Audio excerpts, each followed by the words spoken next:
This is the disclaimer for Wildlife Control Consultant and Pest Geek Podcast with Living the Wildlife Podcast. Always follow national, state, provincial, and local laws when using pesticides and/or other control methods to manage pests.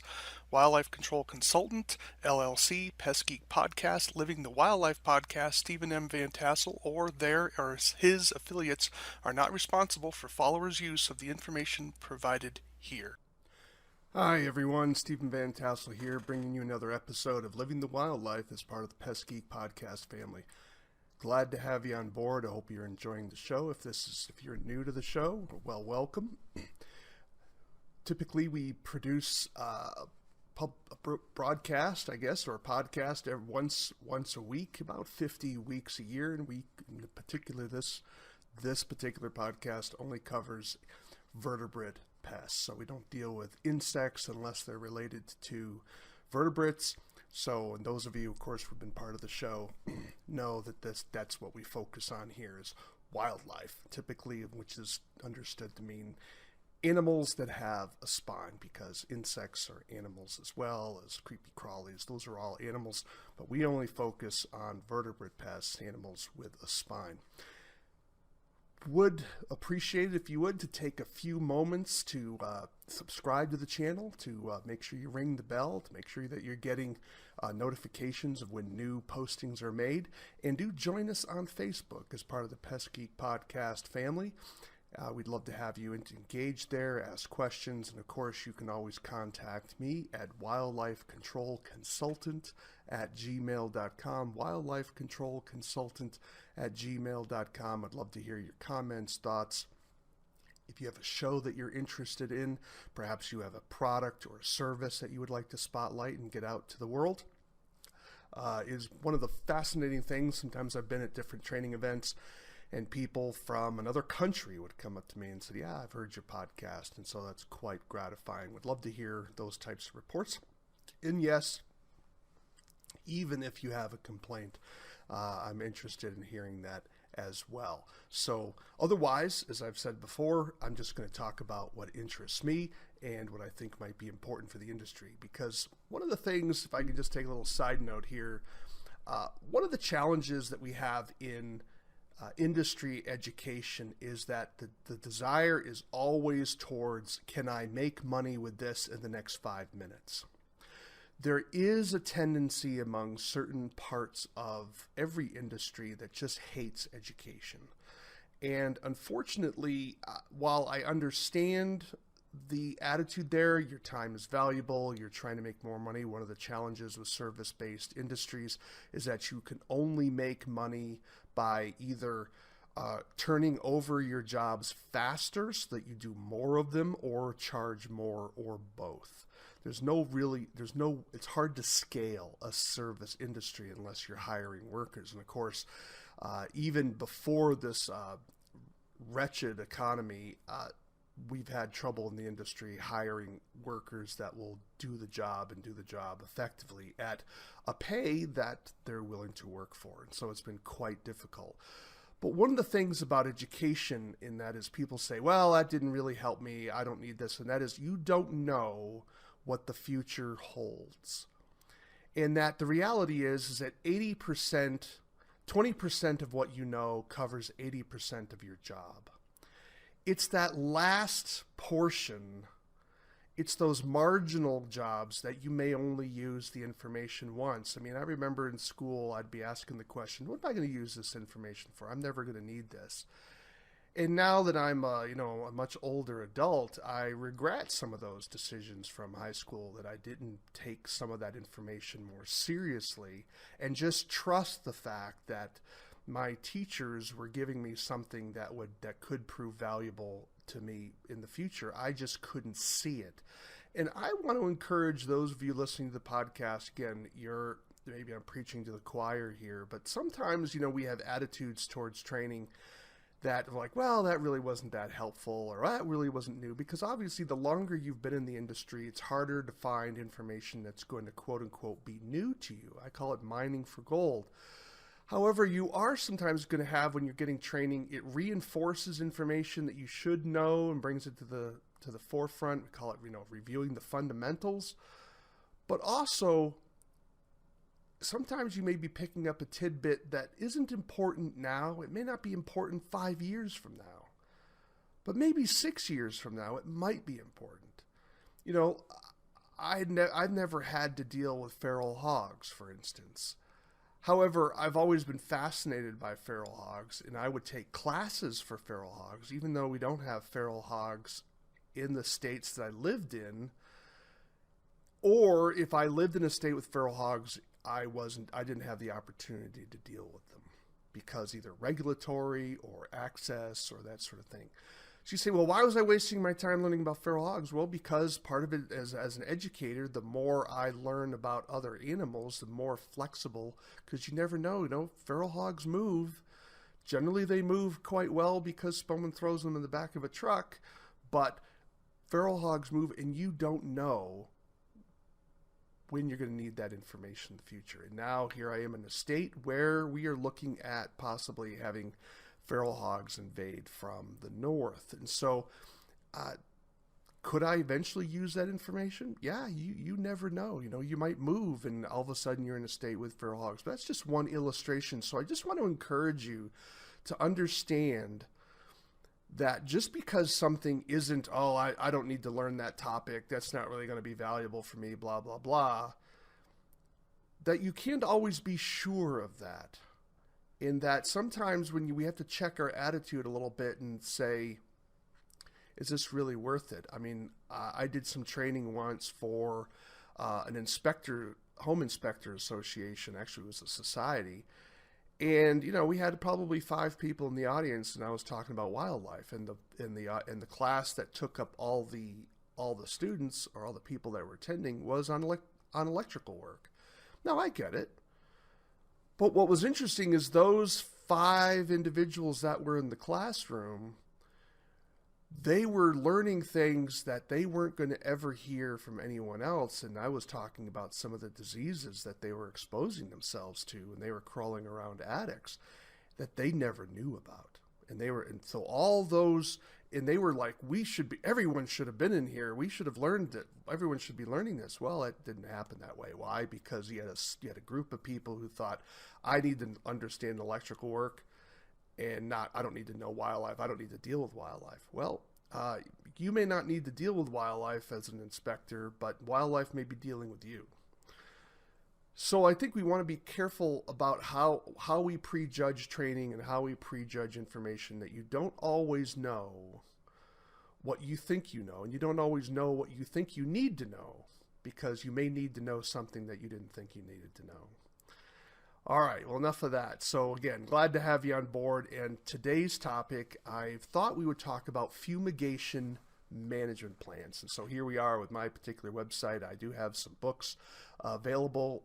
If you're interested in learning more about wildlife control, the Wildlife Damage Inspection Handbook, of course, covers all things related to how to identify, how to do the process of inspecting homes and structures and gardens, and how to identify wildlife damage. Because if you're tired of guessing, that's the book for you. And I have some other publications. Philip Nichols talks about how he started his pest control business and some techniques there. Of course, I have my cat book, my wildlife removal handbook, of course, and that's sort of if you're looking for one volume to really get you going in the methods and wildlife control, that's certainly the one to go with. And the book I'm presently revising is the Vertebrate Pest Handbook. So if you're interested in these, you can certainly buy them from my website. You can also buy them from lulu.com. That's lulu.com, and there's other dealers, I think, out on the landscape as well. But I want to talk about fumigation management plans. You can say, what is a fumigation management plan? Well, if you are dealing with a product called aluminum phosphide, and so let me pull this up so you have an idea. Some of you may recognize what it looks like just by the bottle. And so let me kind of blow this up a little bit for you. So here we have fumitoxin pellets, okay, or tablets. It comes in different forms. And you can see this here. It's basically a very gray pellet or tablet, and it's used to usually fumigate grain bins to kill insects. Those of you in the pest control field are going to be quite familiar with this product, even if you don't deal with grain bins because fumitoxin has been used sometimes for some structural uses to control insects and structures as well.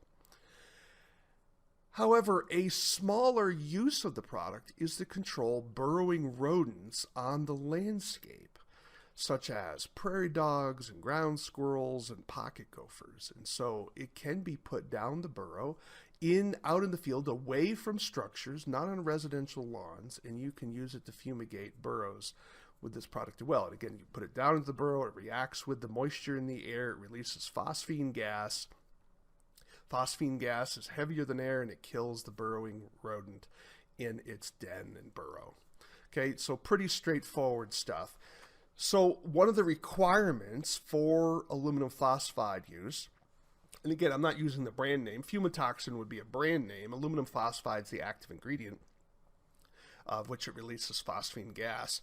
Now, you may know, you may think, well, zinc phosphide, is that related? Yeah, it is related. Zinc phosphide is more of a powdery, it's applied to grain, and then when the animal eats it and it hits the acids, that releases phosphine gas. It's just you have an aluminum phosphide combination, and then you have a zinc phosphide combination. I suspect zinc phosphide must be more stable, where aluminum phosphide is less stable. That's why it's reacting to moisture, but I'm not a chemist. But in any event, that's what we're going to be talking about. Well, in order to use this product, whether you're using it for a structure, whether you're using it for burrowing rodents, is you have to have a fumigation management plan written out in advance of your application. And so this is something that often strikes people as quite strange, because sometimes they were using aluminum phosphide like, oh yeah, my granddad was using these and they're dropping them down burrows. We were always using it, and they're not creating their fumigation management plans. And I wonder how often commercial applicators are having the same mistake, because it's a hassle. I mean, aluminum phosphide is a wonderful product, but it has been regulated to death because people keep abusing this particular product and not using it properly. So what does the EPA do?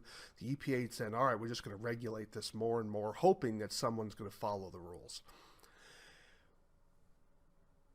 Regardless of the politics of it, regardless of the regulation, the label does require that you have a written fumigation management plan done prior to your application of this particular product.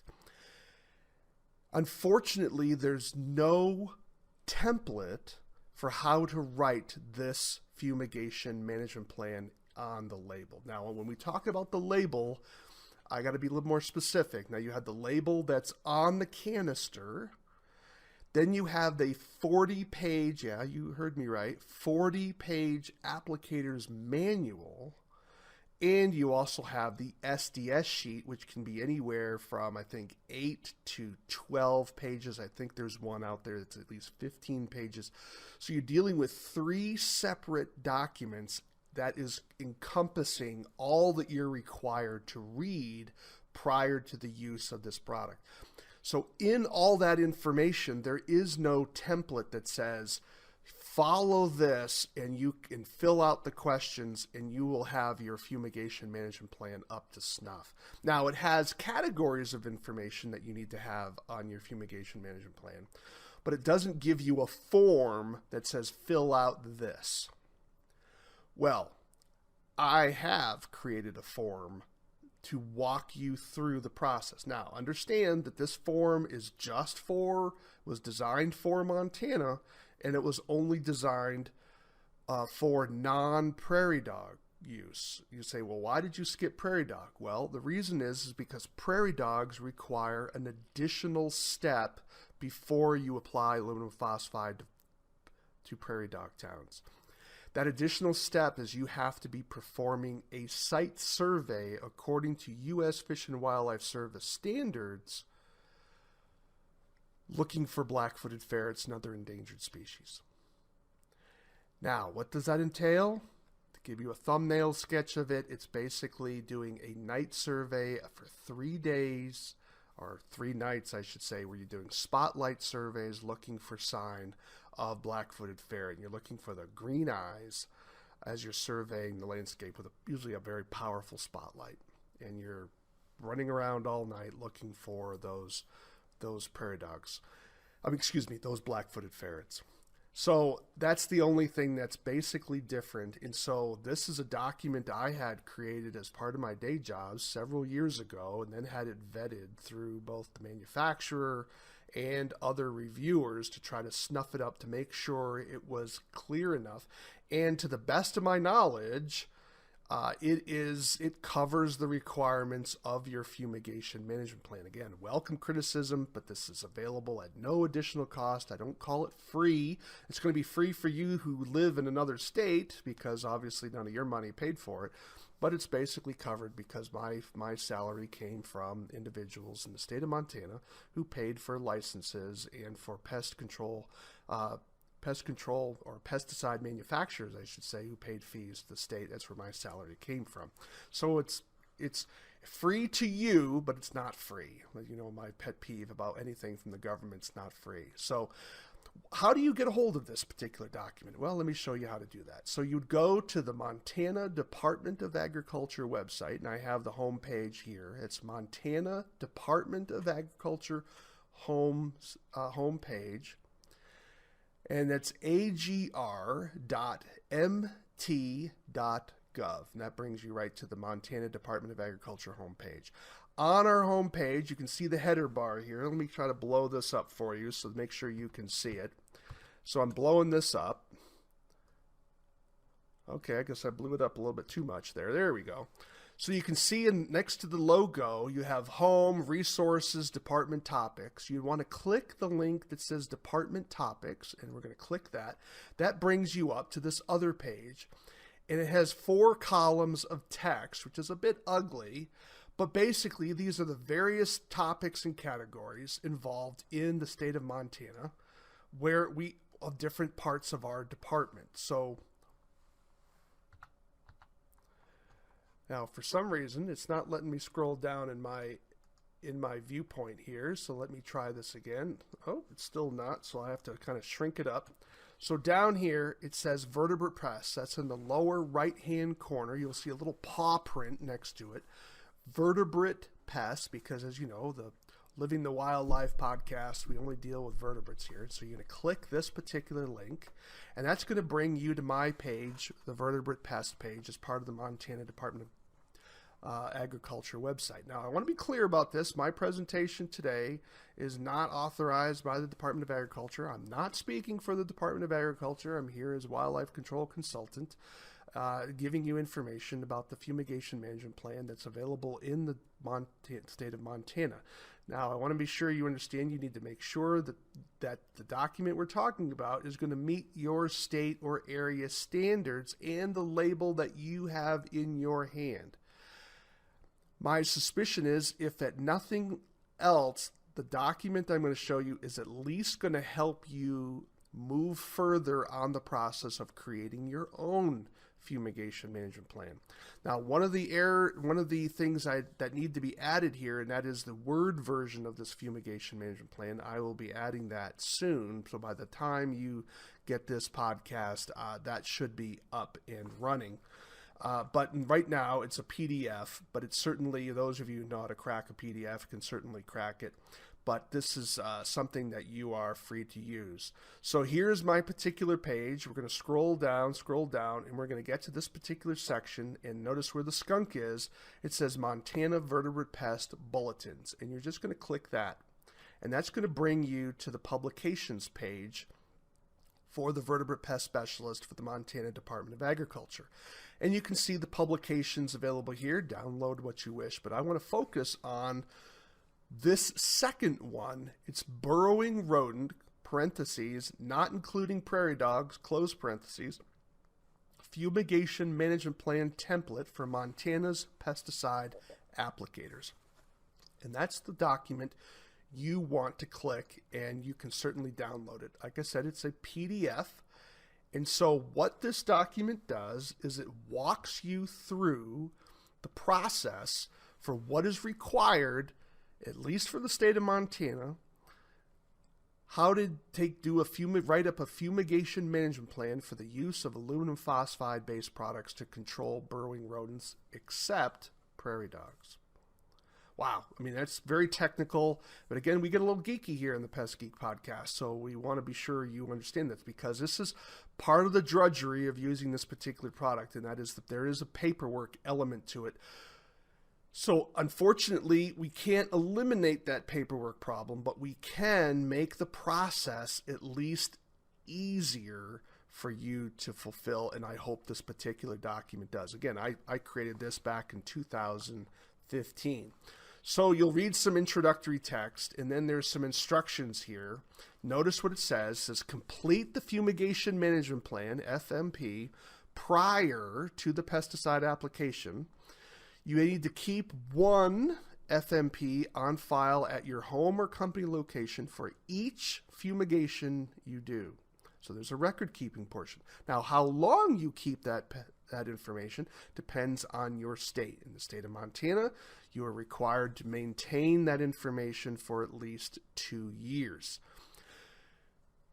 Update a copy of the Fumigation Management Plan or create a new plan for each calendar year. So if you have a particular site that you're doing repeatedly, then you can have, this is the beauty of my putting up the Word version, you can then update that relatively easy and have a new one. But you should be looking at making a new plan for each calendar year or whatever your state requires.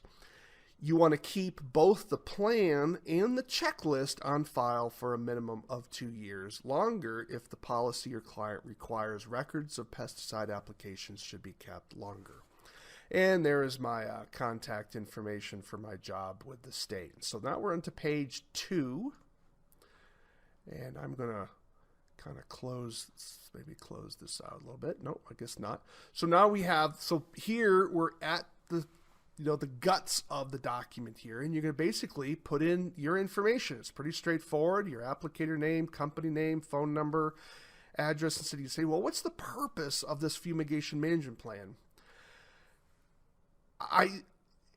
It doesn't say, I haven't found a document that said the purpose of the fumigation management plan is X. I haven't found that, but my suspicion is that the fumigation management plan does 2 things. Number 1, it forces you as an applicator with your client to talk about how much aluminum phosphide you're going to be using at a particular site, as well as some of the dangers and threats that people that might be exposed to aluminum phosphide or phosphine gas in this case. So by making you write some things out, it forces you to be thinking about how can this treatment go wrong? Am I near a residential area? Am I near a structure? Could there be some gas being exposed to other creatures that I don't want to have exposed? You say, well, Stephen, I'm covering the whole. Yeah, I get it. Do I think this is a little over the top? I do. However, this is what happens when people don't follow the label and they do things that they shouldn't be doing, and mistakes are made, and the EPA just regulates things to death. So I'm sorry, this is just the way it is. So I think that's the first reason. One, it forces you to understand what you're treating, and you have a plan for how you're going to treat that site. I think the second reason is to make sure that not only your client understands what you're doing, but also if there is an incident, fire rescue, hazmat has an idea of where the product has been used and an idea of how much product has been used. Because when they're coming onto a scene, and firefighters often use water. Well, water with aluminum phosphide is not what you want to use, because it can really create a problem. There was an incident in Texas where a gentleman was who got a hold of a canister of aluminum phosphide, and he had some animals he was trying to control and threw it underneath his trailer. His family was complaining about the smell, and then he figured he'd wash it down. He hit it with a hose, and of course that meant the aluminum phosphide just gassed off enormously fast, and he killed some of his own family and put others in the hospital. And so it was a devastating event. So we don't want that to happen, right? That would be a huge mistake. We don't want to injure search and rescue teams that come out in case there's an incident. We don't want to expose them. So I think those are the 2 reasons or rationales for the fumigation management plan. So you're filling out your name, you fill out the date, and then you answer the question, are you treating a closed burrow system? Pocket gophers are a closed burrow system, or an open burrow system. Difference is, does the animal close the opening to the surface, or does the animal keep it open? Does it close it or open it? So obviously ground squirrels keep their burrow open, pocket gophers keep their burrow closed. That's what that means. And then the checklist here is, have you read the required materials for this? Have you read your pesticide label, a company's applicator manual? Check or no check. Read and review the facility management and appropriate employees, any existing fumigation management plans, safety materials, MSDS, safety data sheets, product label, applicator's manual, and other safety procedures. Check that. Remember, this is going to have the force of law here, so you better make sure you're not lying. Are these outdoor rodent burrows? If they are inside of a structure, don't use this product. And are any of these outdoor burrows within 100 feet of a structure? You can't use this product within 100 feet of a structure. Okay, so these are things to keep you thinking that, so that you need to make sure if you're treating burrows and some of those burrows are within 100 feet of a structure, you can't treat those burrows within 100 feet of a structure. You can treat them if they're 101 feet away from a structure, but you can't treat them if they're, as long as they're not on residential ground, but you can treat them beyond that, but not closer. So you need to have a plan for how you're going to tell your workers, hey, don't treat those. These are off limits. These are on limits. Have you obtained your endangered species bulletin? That's certainly an issue, right? You have to have that. Then you have to write down here emergency contacts. So if something goes wrong, do people know phone numbers that they need to call? Hospital emergency room, poison control, whatever your state departments of agriculture is going to be, fire department, police department, Chemtrack. Some of that information is already provided for you, of course. Then you need to have the landowner name, contact information. In other words, there should be no reason you can't get a hold of somebody. This is serious business. So you need to get everyone's information. So it's a little bit of a pain in that regard.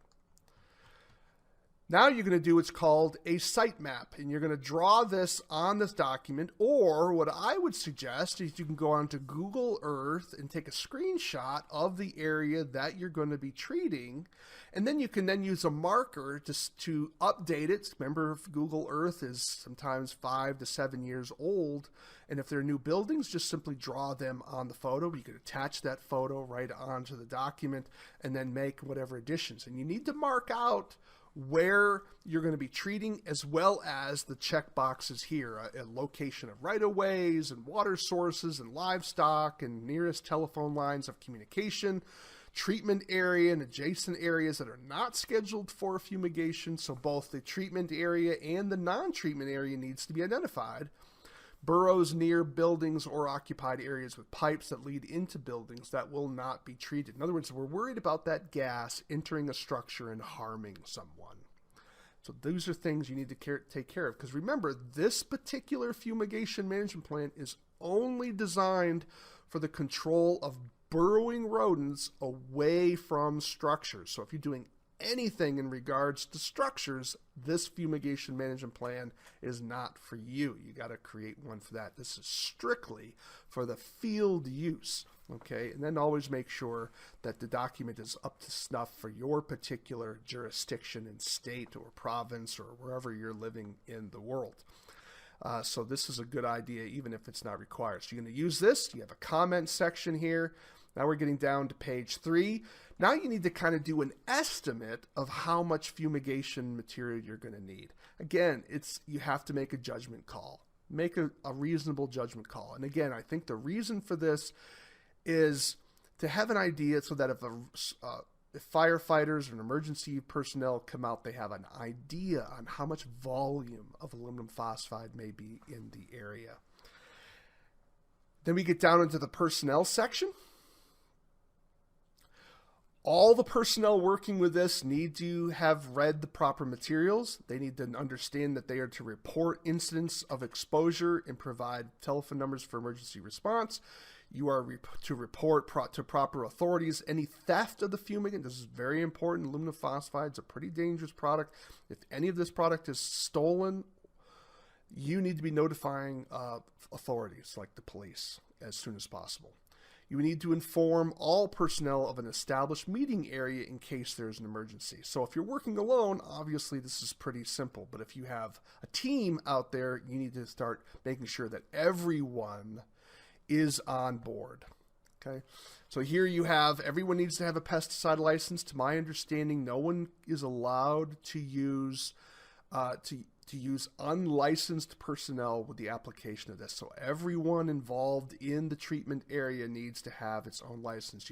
In my state, we have what's called operators, and these are individuals who work under the license of someone else. And to my understanding, that the label for aluminum phosphide does not allow that.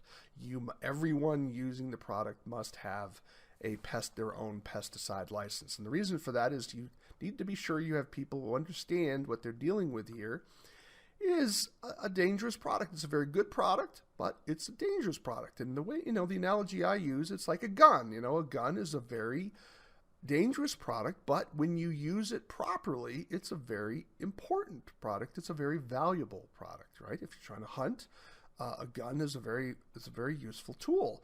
But in the wrong hands, it's a very deadly tool, and it's a very dangerous tool. So it's all in how a product is used. And so this is why, but you need proper judgment and proper training. You need to be sure you are monitoring for exposure. And your exposure, because according to the label, your exposure to phosphine gas must not exceed the 8-hour time-weighted average limit, the TWA, and that's 0.3 parts per million, or the 15-minute short-term exposure limit called the STEL, which is 1.0 parts per million. So you have two different standards that you must meet. You need to record your testing on the Appendix 2. Now, Appendix 2 is down here. Here's your phosphine fumigation gas monitoring report. Now, I told you had to fill out your fumigation management plan prior to application. Well, you can only fill it out to the point where you begin to use it. When you begin to use it, that's when you need to start doing a phosphine gas monitoring, and that obviously, so you can't really complete your fumigation management plan until you're really into it, but you can do all the preliminary stuff first. And you are required to do all that preliminary stuff. But when it comes to the safety air quality monitoring, you must do that during the treatment. Now, how often should you do it? The label doesn't say. Now, maybe a future label will say it. That's certainly a possibility. My recommendation to people is, as a minimum, if you're treating for maybe 15, 20 minutes, do a test, go for another 15, 20 minutes, do another test. If everything is within proper limits, I think you're kind of done, because what's the reality? The research shows that if you're following the label properly and you are being careful with your use of aluminum phosphide, you will never reach the short-term exposure limit or the time-weighted average limit. If you find a situation where you are, it's probably because you have powder on your gloves or you left a canister open and you are getting a positive reading off of that. That could be wrong, but the research that was done out of California showed that with proper training, no one reached the short-term exposure limit or the time-weighted average limit. And maybe I should do a presentation on that particular document as well. So this is where you would put that information. So you got to get some equipment as well. Let's get back here. So you're going to monitor. You have to do notification. Now, this is where things get a little scary, and that is you have to have a sign out on the field at entrances where people may access the site, and these signs must stay up for at least 48 hours. And on that sign, again, notice it's 9. If you read here, let me blow it up a little bit more for you. If you read here closely, you'll notice it says,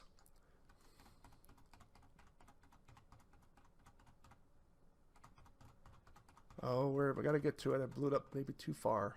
Placarding. Yep, here we go. Here it says 9 by 11 inches in size. You can't print it off on your printer typically. Most printers aren't that big here in the United States unless you get a commercial one. So you have to purchase the sign probably from the manufacturer, and you want to get something that has to be sturdy enough to handle the wind and the rain, and you have a lot of information that you have to put onto it.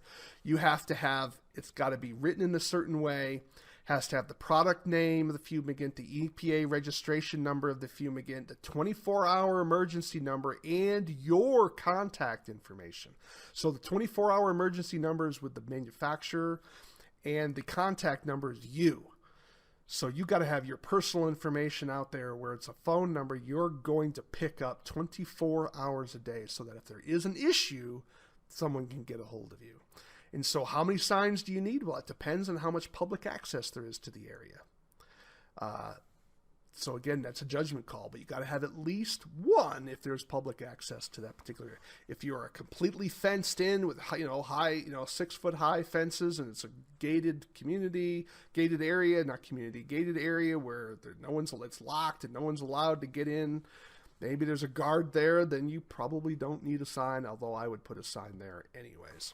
Okay, read the label to judge that. Some of these things are judgment calls, and you're going to need to make sure you follow your local areas regulations. So you need to confirm that the official notification of fumigation is done 24 hours prior to fumigation. Now this is again, these are some judgment calls. Do you have to contact emergency personnel? My reading of it is, yeah. Now, you're not asking permission. You're not asking the fire department to give you permission to use aluminum phosphide. You're letting them know that you are using aluminum phosphide. And you should ultimately give them a copy of your fumigation management plan. So that can scare people. It can bring up a lot of things because I doubt most places have done this. So you need to be thinking about, understanding, and this is why this is going to be more than just simply doing this a day or so in advance. You also need to have a written emergency response plan. That's going to be in Appendix 1. And yeah, it's like, oh, Stephen, this is a lot. Seems like a lot of work. Yeah, it can be. But I think once you get the hang of it and go through this, it can get a lot simpler. But certainly the first time, it's going to feel really weird and tedious. So make sure you put this in. I timed myself for reading the label, the applicator's manual, and the SDS sheets. It took me almost an hour and a half. So make sure you put that in as part of the bill, that it costs you an hour and a half of your time to read all that. Now, I'm a fairly fast reader, right? I have 2 master's degrees. So if you're a little slower, you may need to have 2 hours of time or 3 hours. And I can tell you it's mind-numbing reading. And then whatever it's going to take you to fill this out, and I could easily assume that this might be another hour. And you have to make sure you're charging people for the signs that you're going to need to have, and for the face-to-face time and handing them copies of the fumigation management plan, right? So there's some paperwork involved here that you need to be charging for. So if you charge jobs on the basis of your hours, you need to be adding, I would suggest probably 5 hours as part of the work just for the paperwork side of things. I think that would be a reasonable start. But again, after you get a little bit more comfortable with it, you may be able to reduce that time, or you may just want to keep that as a standard. Hey, if this is going to be 5 hours of my life, to do a job with aluminum phosphide. You say, well, why would I ever use aluminum phosphide? Well, there are advantages for fumigation. That is, there's no secondary poisoning.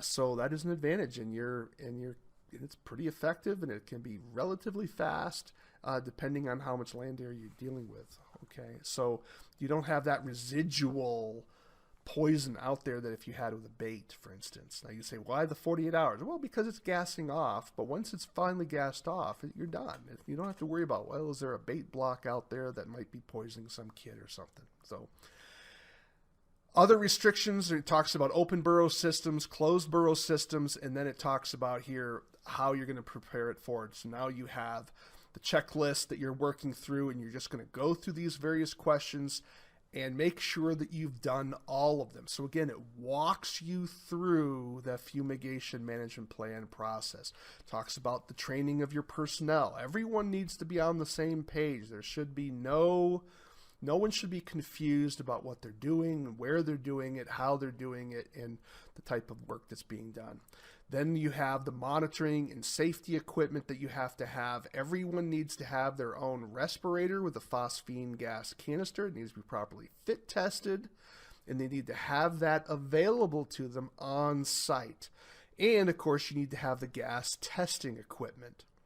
And then you have your post-application operations, that all your unused fumigant product needs to be returned and put away properly and stored under locked circumstances. You need to make sure you take care of your contaminated gloves and that there's a treatment process for that, so that you don't put them in the cab of your truck, because that's going to be gassing off phosphine gas into your cab of your truck. You need to be following all it. There's a lot of safety requirements here. They're not too burdensome, but you need to be careful with those.